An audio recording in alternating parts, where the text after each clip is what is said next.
Well, hey there.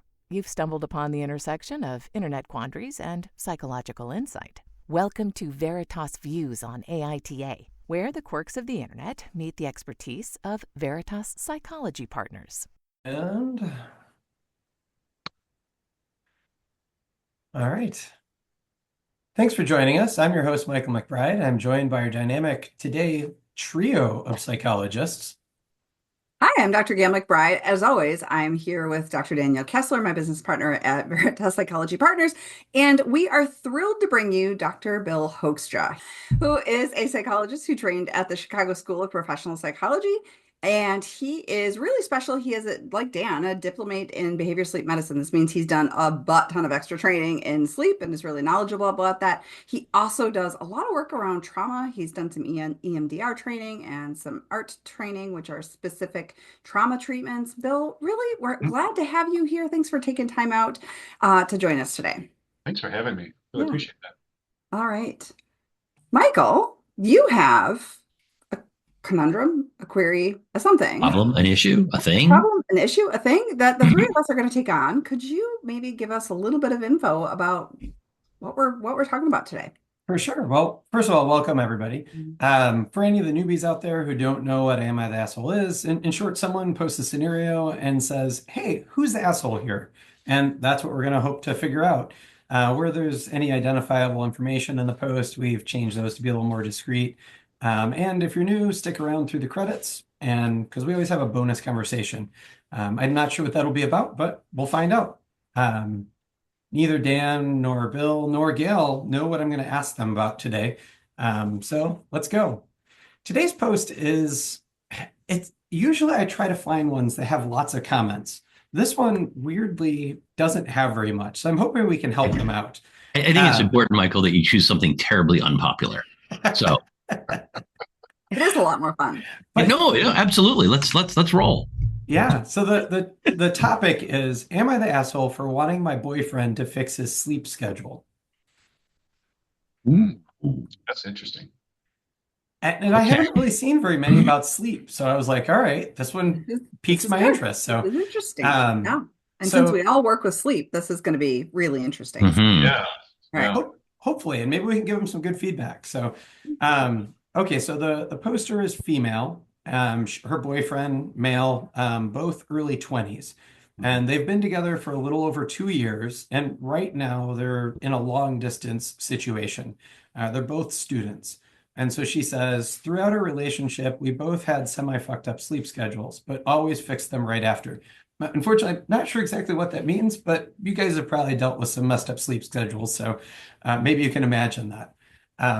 She says, his sleep schedule deteriorated a lot since university started, and it's not because he's studying. He doesn't attend most of his classes and probably will fail his finals. Interesting. I usually go to sleep between midnight and 1 a.m. and wake up between 9 and 10 a.m. Meanwhile, he goes to sleep at 4 to 6 a.m. and wakes up frequently at 4 p.m. Only on some days does he wake up between 1 and 2. Not to mention, when we do talk, he somehow falls asleep and it honestly feels like I'm dating myself, not him. Each time I've tried to intervene... Wait. He falls asleep in the middle of a conversation? Okay. That's what she says. Yeah, I'm already like wait a second. Like, you're worried about his sleep schedule? How about his health? Like his life? like he's clearly failing across the board at all sorts of things. Yeah. But sleep is obviously one of them. It feels like this is a wormhole, doesn't it? Yeah. All right, Michael, finish it. We should probably continue, but I was just sort of struck by bring this plane in for landing. Yep, there's only one last line, which is, each time I ask him to fix his sleep schedule and talk about it with him, he does for one day and then goes back to the old habit. Am I the asshole in trying to intervene with his sleep needs? I know. Oh, yes, Bill, I love it. Yes. No. So you're not worried that she is she's only focusing on his sleep schedule. Yeah, I feel like that's the thread she's pulling on, and there's a massive sweater behind that. And it's I like that. This is like a symptom. She probably doesn't know that, but I'm just suspecting that this is a symptom of a whole lot of other stuff. I'm just going to sidetrack us here. Bill, you use one of my favorite therapy analogies there is, Right. which is the thread, the sweater thread. Like you pull on, sometimes you find that sweater thread and you give it a little pull and everything just shows up. And I love that analogy. It really is my favorite analogy for what happens sometimes in therapy. So that's wonderful. Yeah. So what's the thread behind? What's the thread? So the sweater behind it.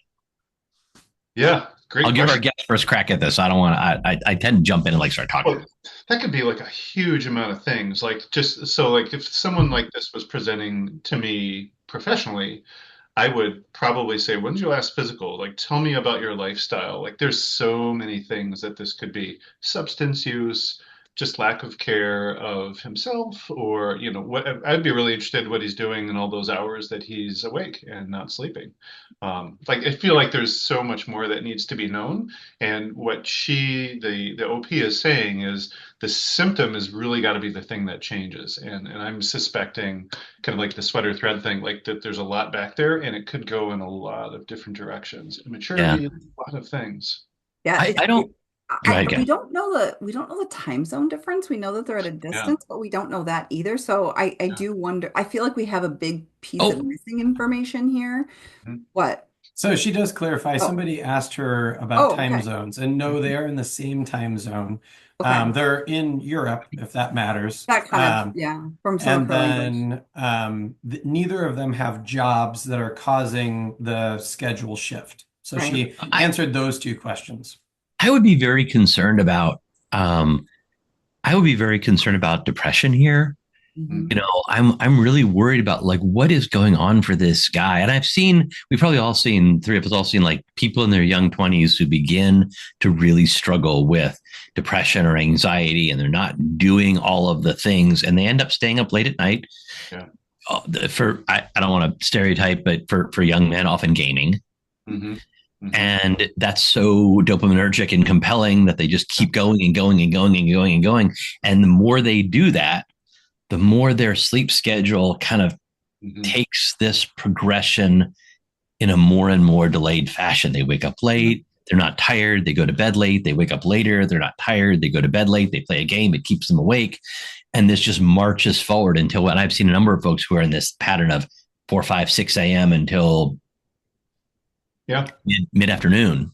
Yeah. I think my one issue with the girlfriend here is she has a deep misunderstanding and yet has pulled on the right thread, right? I mean, she's talking about him fixing his sleep schedule for a day. And the three of us know you don't fix a sleep schedule in a day for a day, right? That's just being maybe adherent to a normative schedule, but that's not fixed at all. And so he's clearly struggling to maintain that. And what she is creating is, I think, a lot of resistance and anger around this. You could just do it if you tried, but as we're sort of suggesting, there's maybe a lot underneath here. There's maybe more depression, could be health issues, could be any number of things. And he's just pulling it together for a single day. And she's really angry at something that maybe somewhat out of his control at this point without some professional level of intervention. I'll say like another piece that, like, just to kind of build off of that just a little bit, is that we don't know all of the details, but there's a sense that the boyfriend doesn't have too much interest in, we think, in changing a sleep pattern so that he is kind of aligned with what she needs. And so I can't imagine dating or being married and falling asleep in the middle of my, dinner and like feeling like this is the way it is. Like, it's just really interesting that there seems to be like a built-in sense of resistance to this kind of shift. Yeah, that's a really good point. I mean, we talk about distress and impairment being the criterion for fixing a problem. It has to both bother you and impair your functioning. And while it may be impairing this guy's functioning, maybe it's not bothering him. And so now what she's seeing is, hey, I'm dating someone and I'm distressed by this and he's not. And now I'm distressed that he's not. Right. So and I keep thinking like the OP is focused very much on, should I change his sleep schedule? And while the sleep schedule is certainly problematic, we all seem to be in agreement that it is symptomatic of something bigger. There is something else here, and she's focused on the sleep schedule, which great. But I wanted the post to be something more like, I'm really worried about my boyfriend, and I'm worried about like he's not doing well in school, and he's not showing up for things, and he seems to be failing at all sorts of things. What can I do to help him? Oh, and by the way, as part of that, like she seems more focused on, I don't want to be negatively judging her, but I want to focus on what's going on in his world. Like what's his problem? Something's going on for this dude. Or maybe an indication of how out she really is, leaning out of this relationship, that, I'm just kind of done. I mean, frankly, if I'm dating a guy and he's falling asleep on me in mid-conversation, I would feel like I'm dating myself. And quite frankly, I don't need him in the relationship if I'm going to be by myself. Yeah. So I may be leaning out of this and kind of done because he's not motivated to make some healthy changes. I think also, we have to remember mid-20s. So she's in a place where her brain hasn't probably finished fully developing. So she is going to be a little me and egocentric about this. That's good. Thank you for the reminder there. Yeah. So, I'm not terribly disturbed from a developmental perspective about how she's kind of handling this. I think it may be an opportunity for her to learn relationship skills longer term. What, Dan? So it's interesting, like, getting back to her question, like, is this idea of like, am I the asshole for telling him to change? Like, we just take out like what she's asking him to do. I think what she's really saying is, will you change so that we can work better together? And the fact that he's apparently not doing that, I would say, like, absolutely you're not the jerk in the situation, because you are asking someone to show up for you in the way that you would like for them to be present. And at that age, like, we're trying on relationships left and right. And like, we all have a right to be able to say, this isn't working for me. And so if he's not going to show up for her that way, I don't think she's in the wrong at all for saying this isn't working for me. Whether he sees that as a deeper issue is a whole nother issue, right? I love the way you frame that, Bill, because we often get caught up in, does someone have a right to tell someone else what to do in a relationship?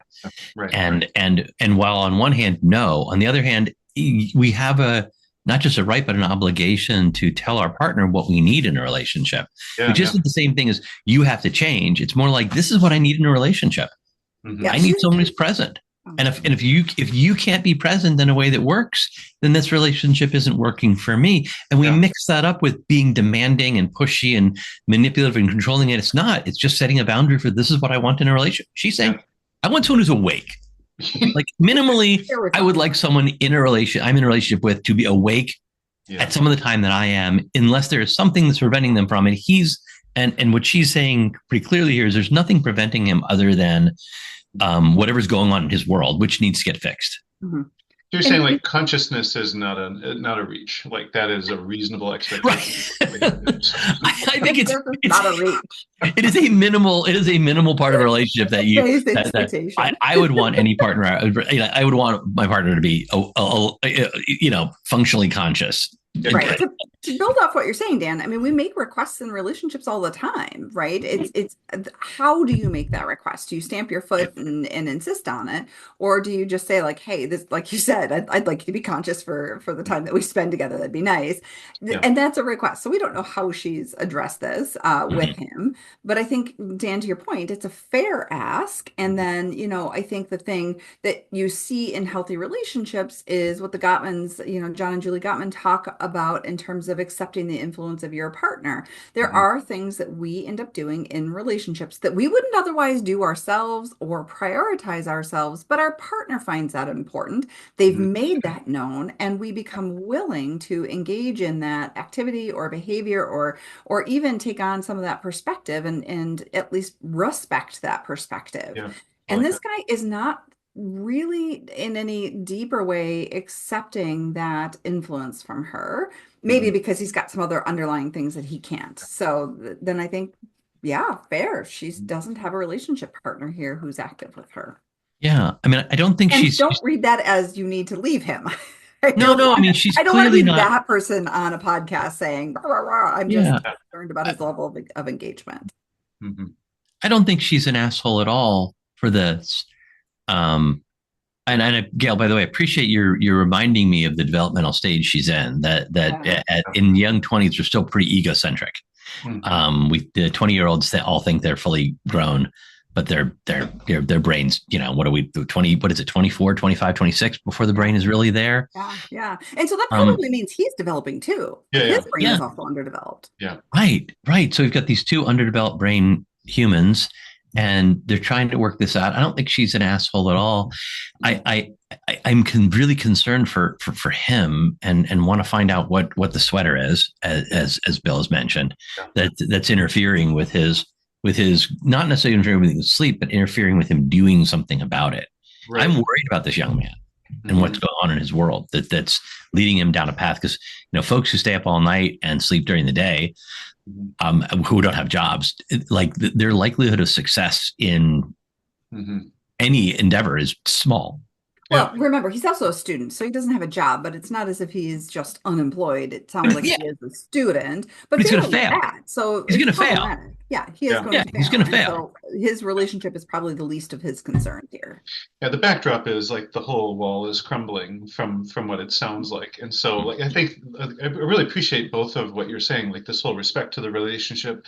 And like we would just assume, like, if there's some compatibility between the two of them, what a great way for each of them to lean into the relationship, to listen to her and to take her cues that something's really off, to then respect himself and to respect her and look into that. And what a great way to build some intimacy between the two of them. Or like, she can always do the 20-year-old thing and say, like, you're just not my type. And then off she goes to another relationship. And that would be fair too. But that doesn't give her a lot of connection or ability to work through some of these challenges that will for sure come up in other relationships in other ways down the road. Yeah, I think the biggest risk to her is feeling unimportant and invalidated, depending on the kind of issues she brings to this relationship. It may be reinforcing some negative self-esteem, self-talk, and that kind of thing. Like, hey, he could have changed if he really wanted to. I'm not important enough. Like that.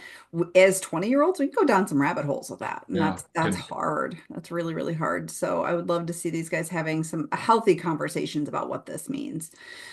So anyway, I think that Michael thought he was bringing us a sleep question, by the way. Yeah, no. And weirdly enough, like a lot of times, Michael, you actually brought us a relationship question. Yeah. Actually, that's why I thought it would work, because even though she didn't really get much in the way of comments, and one of the things I thoroughly enjoy about doing podcasts with you guys is, whatever the surface symptom is, there's usually a bigger thing at play. And like you all touched on, I mean, that is definitely the relationship, but also, all his other situation in the background, whether it's depression or whatever else is causing that, drugs and whatever else. But I could not help but imagine the Weezer song playing in my head. If you want to destroy my sweater, hold this thread as I walk away. Right. Yeah. I love that Bill knew it immediately, and Dan and I were like waiting for the lyrics. I know the sweater song, but it did not pop in my head. I'm like, Buddy Holly? Yeah. So funny.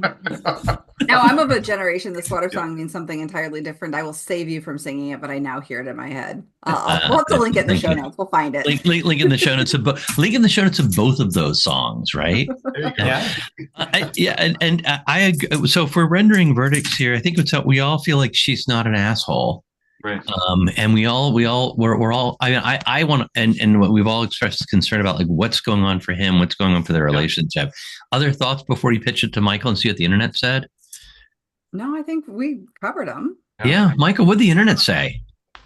Well, you really had two camps on the internet. And again, there weren't very many comments, but I'll say the poster, OP, was really active in responding to things. So, which is unusual. Often I get these and we don't get any clarification or whatever. But in this case, the two camps were essentially, you're the asshole, but out, he's an adult, he needs to do his own thing. Why does this matter? Which is like, anybody who's been in a relationship, you should understand why that matters. So I was a little concerned about some of those comments. And then the other one was, you're definitely not the asshole. He has bigger problems. And then that kind of led to this conversation about depression, and the original poster kept saying, oh no, he's not depressed. And then people would say, sorry to say this, but just because you don't see signs doesn't mean that there isn't an illness. And the one thing I didn't see anybody say was, he should probably see a professional. Like, you intervening as a girlfriend saying you need to sleep your fix your sleep schedule is not the same as actually seeing someone who can help with that. So. Yeah, and we all three treat this. Yeah. This isn't like overnight fixing it. This isn't like just change your sleep schedule. Right. And if You know, she dragged his ass into one of our offices, we'd be like, yeah, there's right, a loom. maybe Put fixing the sleep sweater won't help back into fix some of place, this, right? but we need to rule some stuff out because this is concerning. Yeah. I mean, I would thank you for want bringing him in, right? I think that would be our first reaction to this. Yeah, I mean, for someone like this, and we'd want to sit down with this young man, find out what's going on. We'd get a sleep diary from him. We'd spend time really evaluating his sleep issues and concerns. It's going to take a couple of months to treat this person. I will say the one thing where she, I think, may be a little unreasonable is expecting him to just change his sleep schedule. Yeah. Because sleep schedules, once we're locked in with that circadian rhythm, that's a hard shift to make. Yeah. To change the circadian rhythm for a day. Right. This is an overstatement here. Right. So as someone who doesn't get to see the inside of your offices and what you actually do on a day-to-day basis, I'm curious, like if somebody came into you and it was like, hey, I have problems with sleep. And then as you're talking about sleep, you're like, holy shit, you have so much else going on. Like what comes first? Like, how do you unravel that, to stick with the sweater analogy? That's a really good question. At least for me, like I always defer to the individual on what do they feel like they have the motivation for, because the last thing that I want to be doing is trying to change something that is third on their list when there's first on their list. And even with that list, I'll oftentimes have to say like the positives of treating this other thing first are that we don't do this other thing. And for example, sleep. If sleep is the last on their list, and I don't know, maybe like losing his girlfriend is first on his list, we'll probably spend some time, but we have to get to the sleep at some point. So we'll talk about pros and cons of how they prioritize things. But I always start with what they're willing and able to do. I want to say I do the same thing Bill does. Because it's the right answer. At the same time, like I generally find myself leaning into wanting to encourage the person to address the sleep stuff. Yeah. Because I see it as like the easiest thing to fix. That too. And the thing that the client usually thinks is the hardest thing to fix, but it's actually usually the easiest thing to fix. And I then we can do the sleep work and feather in the other stuff. So that's my personal preference. I certainly do if someone's like, no, I'm fine with my sleep schedule, but I will find I think I have to pull myself back as a psychologist from being a little pushy about that, because I know that's probably the best bang for your buck in the number of sessions. Right, but where's pushy in the line for building motivation for the most impactful treatment, right? 1, 2, and 3 are all really important. But let's imagine for a moment if we reorder that 3, 2, 1, because this does have a lot of bang for buck. And if you can get to Bill's point, that sign on and that agreement to reorder it, then, then we've got exactly, kind of Bill's answer. I will say one of the things that I really value as a clinician is having a good release of information in place, because I want to work with my medical colleagues to start ruling some things out. And that I just sell as concurrent work. Like you can go see your doctor, here's some conversations, like you need to bring this up. And we can do some of these things in the meantime. There's no reason that we have to necessarily do them in a sequential order. We can do them concurrently. Well, if they have motivation. I was going to say, Dan, I really appreciate your point too, because we know what is heavy lifting and what is not so heavy to lift in therapy. And so patients have no idea oftentimes. And so it is useful. I agree with you. Like, and I guess I kind of left that out without even thinking about it, that I'll usually say like, well, here's something that would probably be relatively efficient for us to do. If you want to talk about saving the girlfriend, or if you want to talk about cutting back on your drinking, that is an estimated this period of time, and here's what's expected. This other thing may be a little faster and quicker for you, but we'll start with whatever you feel is most important. So yeah, I think if we kind of lean in and put our finger on the scale a little bit, we can guide. a little bit. But I think I find myself overly tempted to put my finger on the scale in a more heavy way than I think is. Oh, because I want to, I love to fix the sleep piece. And it is the folks, all the things like people come into therapy often going, I'm anxious and I think you'll be able to help me. I'm depressed and I'm pretty sure you'll be able to help me. When they come in with sleep, they're like, I have found, and maybe Bill, Gayle, you have different experiences, but I found an awful lot of, I'm here for my sleep, but I don't think this is going to help. I'm only here because I was told to come in. Right. And there's a lot more of that with sleep because people often feel so hopeless when they're coming in around sleep. I've tried everything so far and nothing has helped me. So there's a little bit less buy-in a lot of times in that initial visit that the work on sleep can be beneficial. And I think part of that is just the information that's available, right? I've tried everything. What in the world could you possibly offer? Mm-hmm. Let me tell you about cognitive behavioral therapy for insomnia. Mm-hmm. Excuse me, what? I haven't heard of that, right? And the doctor hasn't heard about it. Like, this is really new information. And so I think they do feel desperate because we don't have a common conversation about CBTI, cognitive behavioral therapy for insomnia. We talk about what meds are you on for sleep? Are you taking melatonin yet? We have those conversations. I know. Stop cringing, both of you. And we don't talk about really efficacious treatment for sleep. We focus on these other, sort of more socially available scripts around sleep and what's effective and not what really the literature pushes. So, yeah, excellent point. All right. So we have decided she's not an asshole. He's not an asshole. The internet disagreed a bit.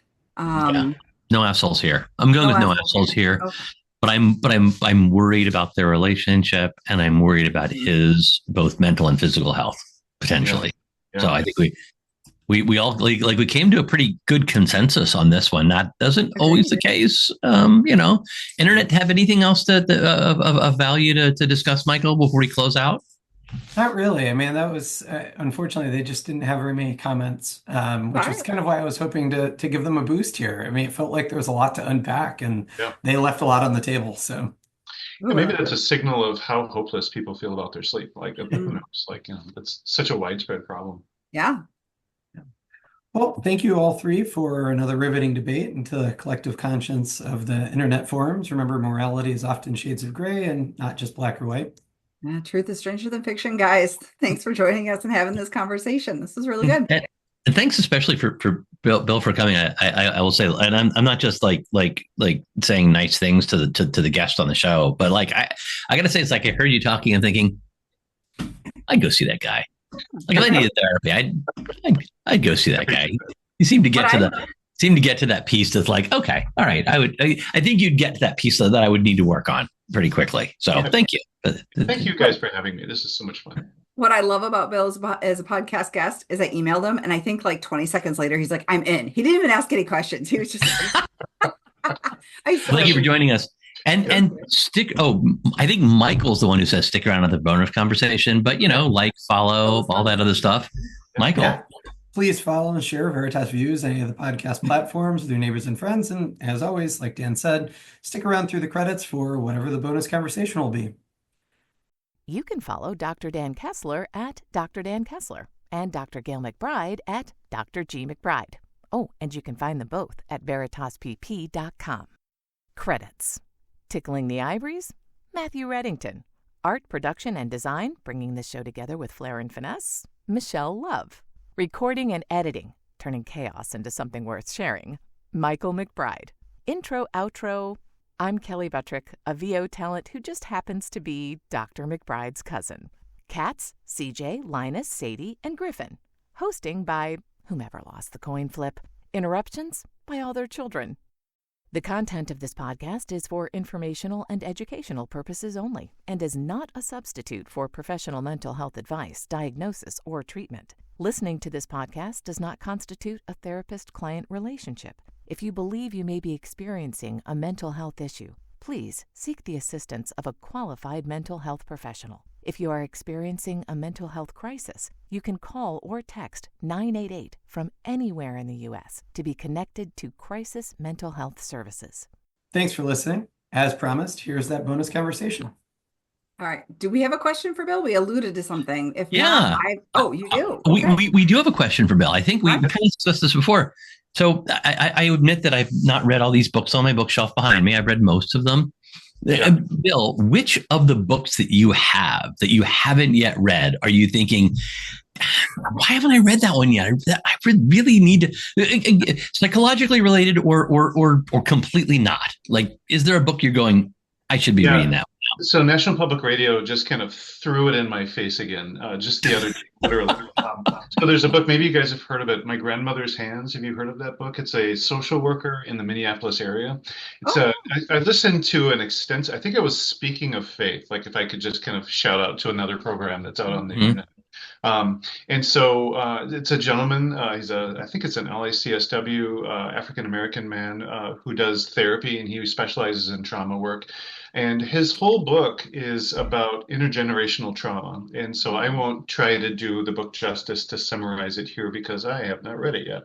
But listening to his interview, just a fascinating view of how culturally, in his worldview, the traumas of being brought over from the African continent onto the United States continent for the purposes of the pleasure of, white male enslavement, generally speaking, has carried an enormous amount of trauma for people who now have very little connection aside from history books. And, we would argue socioeconomic, displacement in our society, a lot of different things, but personally, they don't have that experience. And so he talks about just in a really powerful way how we all carry our traumas from previous generations that we don't even have, tactile connection to anymore. And I thought that was such a fascinating view that can be applied in a lot of scenarios. And so I've had it on my list for over a year now, and I'm just ashamed that I haven't had a chance to read it yet. And I love the name of the book too, My Grandmother's Hands, because it's such a metaphor of like all of the cracks in the lines, all of the wear, the calluses that come from another generation, and how we still have connection to it, even though we didn't put those calluses there. Yeah, it's immediately a visual for me, My Grandmother's Hand. Yeah. Well, thanks for tuning in. Tune in again next week for a whole nother Am I the Asshole debate. We love hearing from you, so please review us on Apple, Spotify, or, well, wherever you're listening. If you enjoyed this podcast, please review, like, and follow. Also, give it a share. This helps us reach more listeners.